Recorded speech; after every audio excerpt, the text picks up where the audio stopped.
Timing, career paths, and networking in your 20s. 3 things I want to get into on today's video. Hello, YouTube. If you are not familiar with me, I am a former Disney host and currently the founder of 2 companies, Life Unfiltered with Alexa and the Be Fearless Summit. I started as a vlogger back in 2011 when blogging wasn't even a thing, and I built it out into this lifestyle platform. I also have a weekly podcast called The New Unfiltered. Today's guest, Parham, is the co-founder of a company called Bound. So if you want to forward to about halfway through this YouTube video, you can watch my interview with Parham or listen to it on The New Unfiltered. Networking, timing, and career paths in your 20s, I think, are 3 of the most critical things to figure out in your 20s so that you can have an incredible start to your 30s. So Parham and I actually met at an event I went to during Tech Week in LA. I'm a big fan of finding spreadsheets around different events. So like South by Southwest or Tech Week or Collision. So you can actually find event lists that have all of the events on them. And then from there, that's how I usually decide what events I want to go to.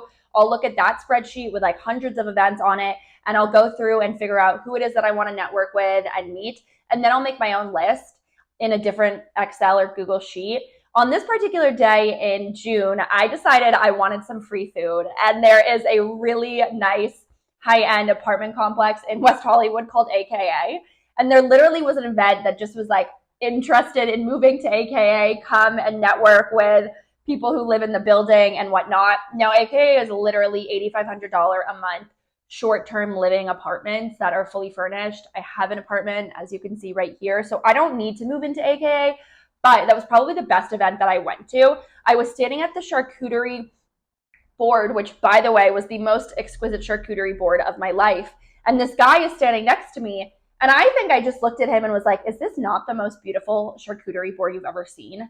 Now, when I say that to someone, I always, anytime I'm networking or at an event, I'll say the silliest thing or just the most casual thing or the thing that's on the top of my mind, because in case I'm rejected, I don't want to necessarily leave a door for me to feel like I'm rejected. So if I just throw something out like, oh, isn't this food great? Or wow, do you live here? I'm not saying, hi, I'm Alexa Curtis. What do you do? Why are you here? I'm just kind of creating a really authentic conversation that within 30 seconds, I'll be able to see if I vibe with this person. On this particular day, I, within that 30 seconds, figured out what Parham does. I figured out we have a bunch of mutual friends, and I figured out that he equally would not be wanting to move to AKA because he has his own apartment, but he thought it may be a fun event to show up to. And that is how he ended up being on this podcast. So there are really tiny things like that you can do, I think, in your 20s that make it so that you aren't nervous about being rejected, but that you're also getting out of your comfort zone and meeting people and introducing yourself in super authentic ways. For me, timing has also been seriously important. If you look through some of my videos, you'll see one in particular where I think I said something like crying because I was rejected by a Warner Brothers executive. And back in 2015 or 2016, whenever I had posted that video, it was before I got my Disney show. I had cold pitched a show to a huge entertainment company, got rejected, flew to LA, and sat on the stairs of the building across from where that meeting was. Fast forward 2 years, I cold pitched Radio Disney actually using my media list from connections that I had found online. So if you want to get one of those lists, go to the bio below. They are linked right there. And the stairs that I was sitting on crying were the exact stairs that I filmed that Disney show in. If there is anything you can learn from that, it's that timing is critical. For whatever reason, at that point in my life, when I flew to LA, when I pitched that show, it wasn't necessary for me to get that yes from that producer. I needed to be rejected. I needed to have 2 more years of learning before I signed with Disney. And that's what I learned through those 2 years, is that the learning that comes from being rejected, from being told no, from having something really frustrating happen is so important. And if you can get yourself to a point where when you are rejected or when you are told no, you're writing down how it really makes you feel, but you're also writing down how you're going to be able to take that experience and make it into something bigger, is how you overcome that rejection and how you can also get to that next 2-year phase where you end up getting your own Disney show or where you end up getting your dream job. So whenever you're rejected, just remember to do something like that. Write in that journal. Ask yourself how it makes you feel, but more importantly, ask yourself how you think in the future it's going to be able to impact whatever it is that you want to do next, because rejection is just part of the journey and you need 100,000 no's before you get a yes. Part of being in your 20s is not having all of the answers. I think that's something that people in their 20s, even into their early 30s, experience and feel. So you have to lean into it. Parham and I in this episode go into how we both have tried so many different things. He went to community college, dropped out. I didn't even go to college, started a podcast, started a blog, and all of those things have really shaped us into the current careers that we have. Without trying all those things, I wouldn't be able to sit here and even lead or host these kind of videos, because I wouldn't have any idea what's going on. I wouldn't be able to consider myself an expert in this space. But because I've dabbled in so many different things, especially in the entertainment industry, I would consider myself an expert. And so lean into not having all of those answers and allow yourself the space to try things. Allow yourself the space to call up people like I do and ask why you were rejected, or call up someone and ask directly for a job. You have no idea how many people do not do that. And so immediately you're all of a sudden the 1% and can be taken really seriously by so many people in tons of different industries. Here is some of Parham's interview. Make sure that you subscribe and like to my YouTube so you get a notification every single time a video comes out. And you can also subscribe to the new Unfiltered on all streaming platforms, Spotify, Google, Apple, wherever you listen to your podcast. And also don't forget to write a review so I know what it is you like about the podcast. If you want more entrepreneurial things, if you want more personal things about being in your 20s, along with guests that you want to hear in the future. Back people. Yeah, I think right. Are taking no outside capital. Mm-hmm. What do you attribute that to? I think one being our resilience. Mm-hmm. That is huge. Also, I have to give credits to the friends and family. As I mentioned before, we've had so many friends and family on the road. My father, Harper's mother, my brother, all of our friends. You know, there's times that we're in a pinch and Harper and I are doing another delivery or on a call, and they'll step in and they'll fulfill the delivery. So I think that is really important, but also just, kind of going with resilience, just never giving up. And there's always light at the end of the tunnel. Mm-hmm. And something that I recently, and I wish I could credit her, this one, it's not me, I was listening to on TikTok, and this woman was saying, every time you think to yourself, or you have a fear pop into your mind that it's not going to work out, count back from 5 and say, what happens if it all works out? Mm-hmm. And I think that's so huge, because being a founder, and I struggle with a lot of depression and anxiety and ADHD, so many racing thoughts go on through my head on a day-to-day basis which goes hand in hand with imposter syndrome, of course, right? So really all of that, I believe, just the keep going, we're going to make it, and learning from our lessons and how we can do something better. You're going to fall down. And I think it's the founder, CEO of Honda. It's like you can make 99 mistakes, right? But if you make one of them, just needs to be a success, one. Yeah, it's very true, and that's, I think, the difference between entrepreneurs and people who work for other people is they're able to fall down and get back up in ways that just take so much grit and resilience. You said that for 2 years you guys weren't taking any salary. Probably over. So how did you pay? Like, what did you eat? We say by the grace of God, I know. Harper and I look at each other to this day and we say, how did we do it? We definitely had a bit of savings from our previous jobs. Nothing too crazy, but we really had to cut down on spending. I moved back into my parents' house. Harper was at her parents for a little bit as well. Yeah, you just cut down on, even things that are necessities. And it's unfortunate. We live in LA. You look around you, you see all of your friends, even family, and the way that people live, but we really truly live in the 1% here. It's a bubble, and I try to remind myself that each and every day, because first and foremost, I'm not even born in the States. I'm from the Middle East. I was born in Iran, Tehran. So in my country, we don't even have freedom of speech. When did you come here? I moved to the States when I was 3. Okay.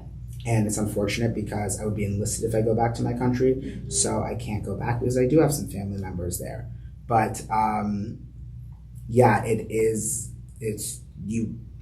it's an ego hit, I think, right? You see all your friends and they might just have even a simple job at a simple cafe, but it looks like they're doing better than you are. But also, you never know what people are showing isn't really, what they are. Maybe they're not investing their money. Maybe they're not spending their money properly. Maybe they're in a ton of debt. So that also is very unmotivating, because sometimes I even think, wow, they have a job at so-and-so and they're living this amazing life and traveling the whole world. And there's so many sacrifices that I have to make. I have to miss trips. I have to miss birthdays. I have to miss family gatherings, all for, especially at the time and even recently, for what? Not even a paycheck? Yeah, it's crazy. Yeah, it can really get to you. But that's really where I think the resilience would probably be the number one word that comes in. Yeah, it's an unspoken territory with founders, like having to do these things, and then especially in LA when people, and that was part of the reason why I got a place in Austin, was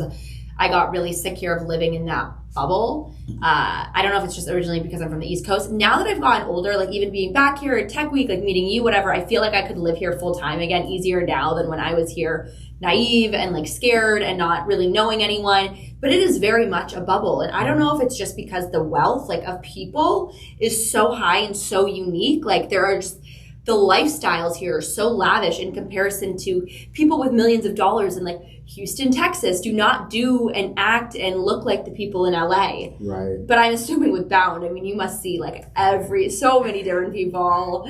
We do see it all. And just being in the entertainment industry in general, right, you really see it all. But if you're able to take a step back and recognize what you have and where you want to be and look at those people and not be envious, but instead be motivated. I have so many friends, so many close friends around me that are so blessed. And to me, it is beautiful watching that, because I aspire to give my kids that one day, and I know I will. But I don't come from an envious standpoint. I think being envious and greedy are two of the most disgusting qualities one can have. Oh, that's interesting. And I mean, jealousy is like the root of all evil. There you go. Exactly. So how do you feel like you've been able to not experience that, especially in a place like LA?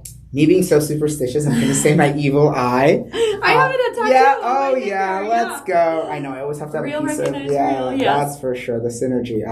I always have to have an evil eye on me at all times. And my mom, when I go home, like every week, she'll burn this, it's called Esfand, but it's sage. For me, it's just kind of like to ward off evil or a bad eye. Per se, but I think just being a good person, that's all you can do, and be humble and share your knowledge with others and want to help. I'm the first to, sometimes it's actually a disfavor to myself. I'll put others before me. And you know, if a friend needs a job, great, let me connect you to everybody I know in that industry for you to get a job. I may not even make a salary myself, but I'll get you a 6-figure salary. That's fine. I don't mind that. And I think if you can do that and show people like who you really are and where your heart lies, it's karma. Then good things will come to you. And good things also come to those who wait. Agreed. I think that's what I initially vibed with so much about you, is I could just tell like you're so authentic. And a lot of times in LA especially, people are so nice, but it's so fake. And I didn't find that with you. So I don't know, I guess you would say your mother has done a very good job at raising you. But I'm really curious the dynamic with your co-founder, because having a co-founder is beyond difficult. So how has that been? Yeah, that's a very good question. So as I mentioned, we have been friends since the 6th grade. We hang out in the same friend circle as well. We used to live with one another at one point during the pandemic, and then we would work with one another every single day. For anybody, that is just a lot. So we've been able to set boundaries, and I think boundaries, that's the number one the number one thing that's important is the boundaries. We have a call in the morning and a call in the evening. Our call in the morning is a daily huddle, and our call in the evening is a closing circle, right? Yeah. And then we have other calls with our internal team, legal team, right? All the marketing, and then our interns and whatnot. So, but those are just us time, and we communicate on Slack throughout the day. So our personal phones are off limit. We don't call each other. We don't text each other. Like I message about work whatsoever. We're only emailing or Slacking or doing a huddle on Google Meet. And I think just setting those boundaries is number one. And then of course, you know, it can affect your friendship when you're with someone every day and you get frustrated and you're both anxious, and especially bootstrapping a company. Any company, you don't know what's next, right? But I wouldn't want to have it any other way. If I were to do it all over again, I would still do it with the same person, because you also have that comfortability that, okay, you might be having an off day. You know, you can wake up and be honest with your co-founder, as opposed to if I met my co-founder through, you know, let's say YC tool matching kit. Tool matching kit is called YC Tool. Oh, I didn't know they had that. Yeah, YC has this awesome matching platform. Interesting. You're able to find founders, or other co-founders. Then I might be nervous to express certain ways I feel, or I might, there's always compromise, but you maybe don't feel as authentically yourself. So I can say that my co-founder and I, and it takes time, but especially after these 3 years, we've really nailed it down, and she has her incredible skill set and her level of expertise that she brings to the table, and it's the same for me and what I do. So we're really able to divide and conquer, because two minds are better than one. And why have a co-founder if you're both going to be doing the same thing, right? That's counterproductive. I learned so much through my experience having one, and I would definitely say being aware of what your strengths and your weaknesses are up front is a very valuable thing. I mean, I kind of look back on that experience and wish I had maybe been more clear and let that be a leading factor of what I was really good at in this particular company. But I also think it's really hard, right? When there's only you two, you're doing the finances, you're doing all of and it's things just end up, you're doing everything, and it's not ideal until it's ideal, right?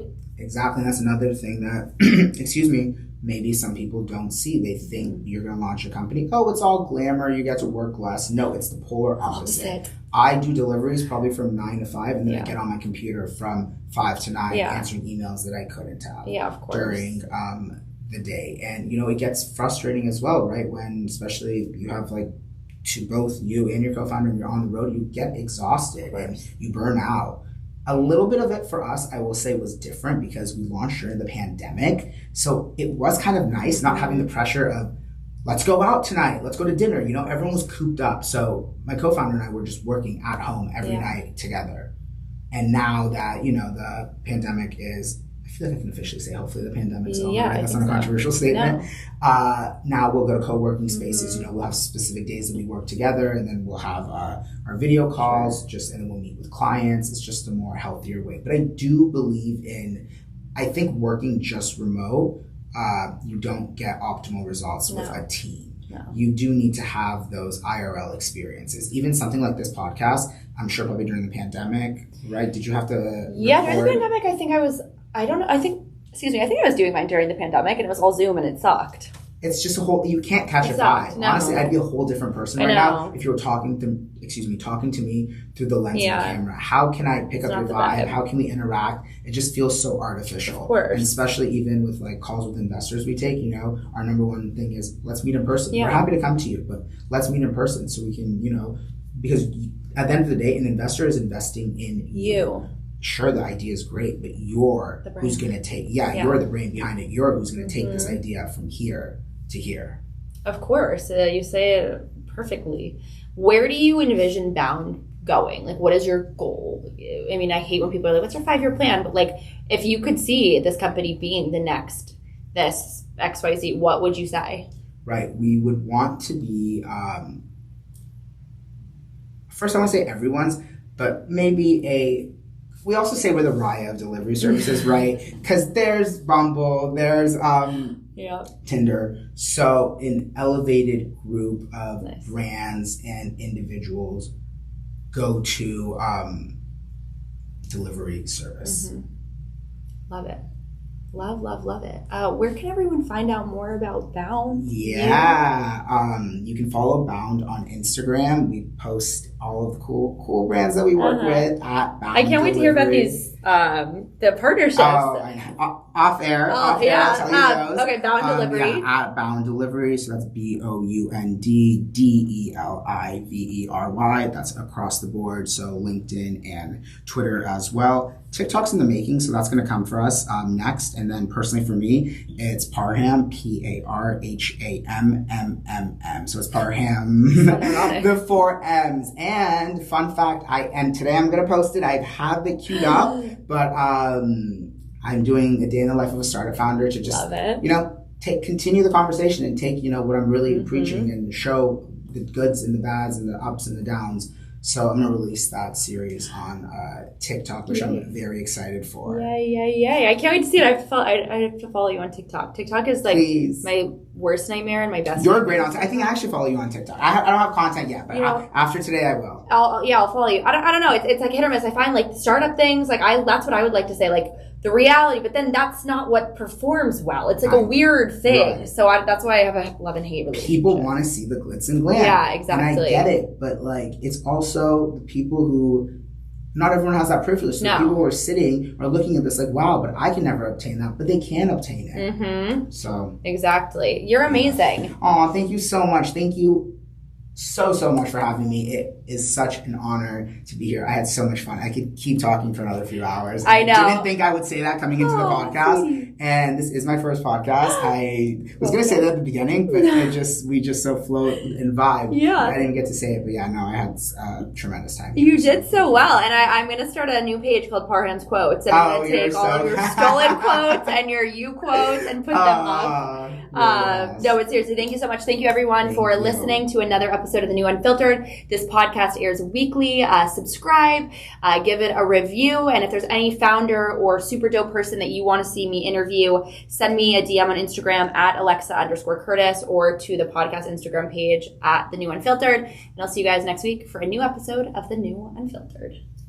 Yeah, I can't believe it was your first podcast.